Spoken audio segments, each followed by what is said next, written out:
An old woman lived alone in her house because her husband was dead.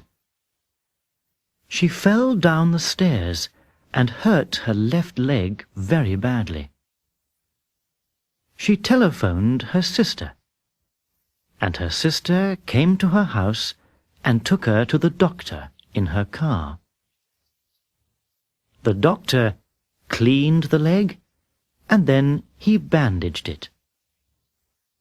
After that, he said to the old woman, "Now, Mrs. Grace, this leg's going to be bad for a long time.